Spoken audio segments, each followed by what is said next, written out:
পৃথিবীর যাবতীয় সমস্যার একটা অদ্ভুত সমাধান সূত্র খুঁজে পেয়েছি। কি সেই সমাধান সূত্র জানেন? ধরুন আপনাদের পাড়ায় খুব চুরি হচ্ছে, কিছুতেই সমাধান করা যাচ্ছে না। আপনি থানায় কমপ্লেন করছেন, সিসি ক্যামেরা লাগিয়েছেন নজরদারির জন্য, এমনকি গার্ডও বসিয়েছেন, কিন্তু কিছুতেই চুরি বন্ধ করা যাচ্ছে না।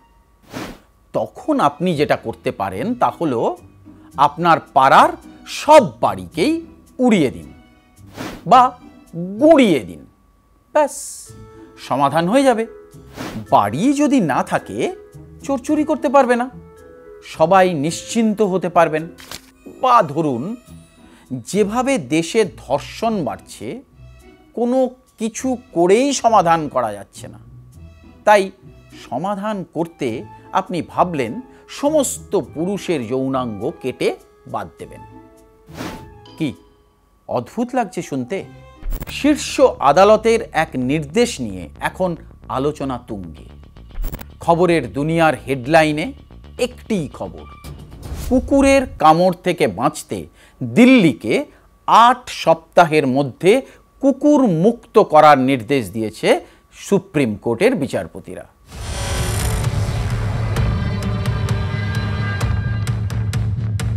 তাই নিয়ে দেশ জুড়ে জোর জল্পনা, বিতর্ক, তার থেকেও বেশি রাজনীতির কুশীলব থেকে রূপলী জগতের নক্ষত্রেরা নেমে পড়েছেন রাস্তায়।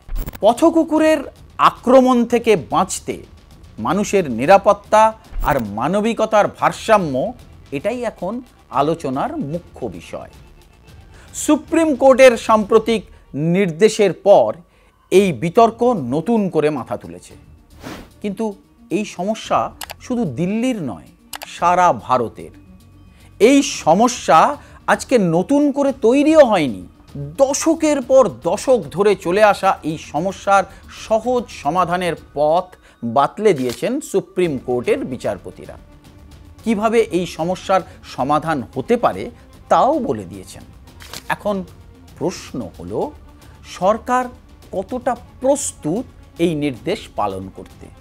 পরিসংখ্যান বলছে রাজধানী দিল্লিতেই প্রায় 10 লক্ষ পথকুকুর রয়েছে। সরকারি তথ্য অনুযায়ী দেশে প্রায় 1,05,00,000-এর বেশি পথকুকুর আছে। কোনো রকম নজরদারির অভাবে দিল্লি, মুম্বাই, কলকাতা, বেঙ্গালুরু, প্রায় সব বড় শহরেই রাস্তার কুকুরের সংখ্যা ক্রমেই বাড়ছে। কোনো রাজ্যই বিষয়টিকে এতদিন গুরুত্ব দিয়ে দেখেনি। স্বাভাবিকভাবেই একটা ছোট ক্ষত নজরদারির অভাবে এখন বড় হয়ে দেখা দিয়েছে। নড়ে চড়ে বসেছে সবাই। সম্ভাব্য পরিসংখ্যান বলছে দিল্লিতেই গৃহহীন মানুষের সংখ্যা প্রায় 3 লক্ষের কাছাকাছি, যারা ঘরবাড়ি ছাড়াই রাস্তা, ট্রেন, প্ল্যাটফর্ম, ফুটপাত, মন্দির, খোলা জায়গা, বিভিন্ন স্থানে বসবাস করেন।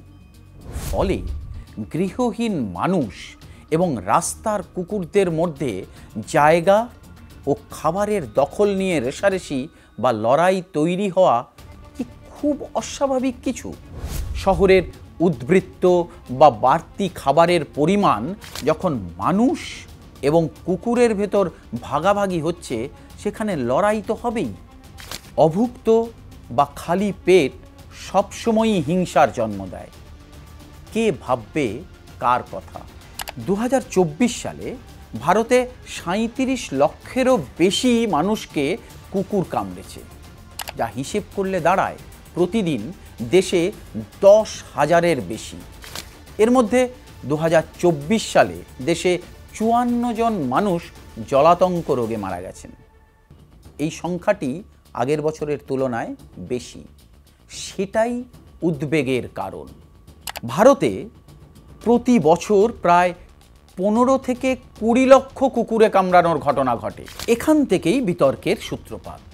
বিচারপতি JB পারদিওয়ালা এবং জাস্টিস R মহাদেবনের বেঞ্চ শতপ্রণোদিত মামলা করে রায় দেন 8 সপ্তাহের ভিতর পথকুকুর মুক্ত করতে হবে দিল্লির রাজপথ। সুপ্রিম কোর্ট স্পষ্ট বলেছে শিশু ও নবজাতকের নিরাপত্তা নিশ্চিত করতে হবে।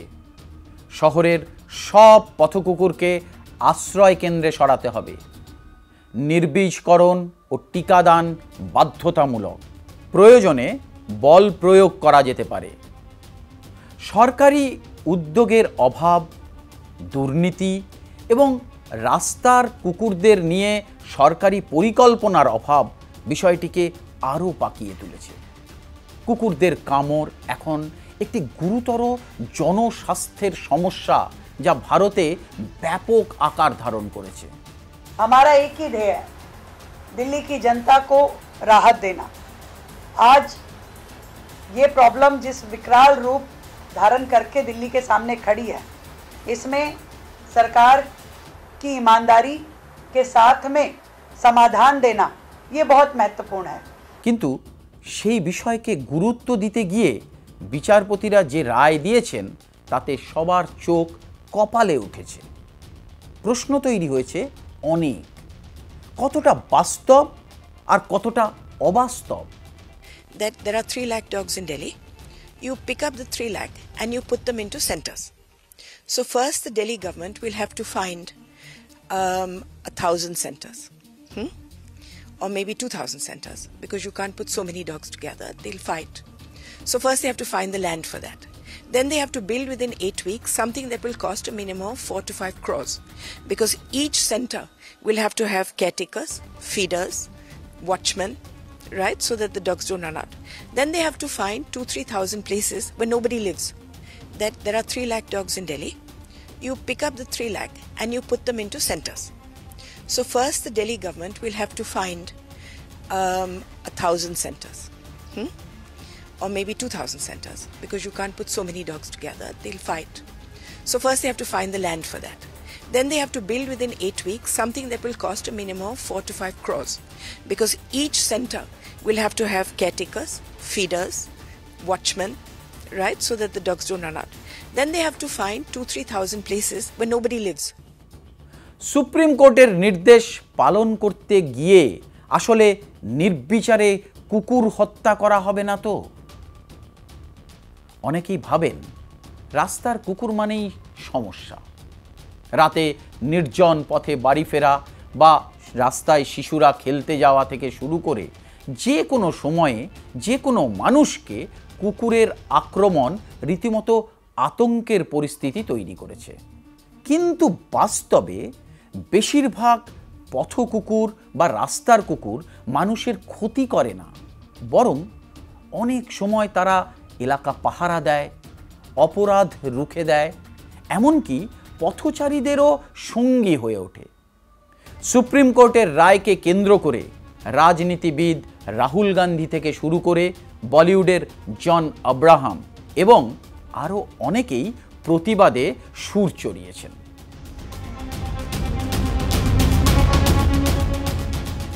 আমাদের মতো দেশে, যেখানে শিশুদের মিড ডে মিলের খাবারেও ভাগ বসায় অর্থলোভী দুর্নীতিপরায়ণ মানুষ, সেখানে কুকুরেরা তাদের আশ্রয় কেন্দ্রে সঠিক যত্ন ও খাবার পাবে, সেটা কিভাবে আশা করা যায়? ইঁদুরের উৎপাত বাড়বে প্রতিদিন। দিল্লির মতো শহরে আশপাশ থেকে খাবারের খোঁজে আসতে পারে হিংস্র পশুও। কুকুরহীন রাজধানীর দখল নিতে পারে ইঁদুর বাহিনী, যা আগামী দিনে আরও ভয়ে রয়ে উঠতে পারে। আসলে সত্যিকার সমস্যার জায়গাগুলো কি? নিয়মিত নির্বীজকরণ বলতে বোঝায় কোনো প্রাণীর প্রজনন ক্ষমতা স্থায়ীভাবে বা সাময়িকভাবে নষ্ট করে দেওয়া, যাতে সে আর সন্তান উৎপাদন করতে না পারে। রাস্তায় বেড়ে যাওয়া কুকুরের সংখ্যায় যাতে হ্রাস টানা যায়, যা সাধারণত অপারেশন বা ওষুধের মাধ্যমে করা হয়। এরপর আসে নিয়মিত টিকাদান, যাকে বলা হয় ভ্যাকসিনেশন। প্রতিটি কুকুরকে যদি সঠিক সময়ে সঠিক ভ্যাকসিন দেওয়া হয়, তবেই জলাতঙ্ক রোগের সমস্যা থেকে মুক্ত করা যায় দেশকে। সরকারের অ্যানিম্যাল বার্থ কন্ট্রোল প্রোগ্রাম বহু জায়গায় কাগজে কলমে আছে, বাস্তবে তার প্রতিফলন খুবই কম।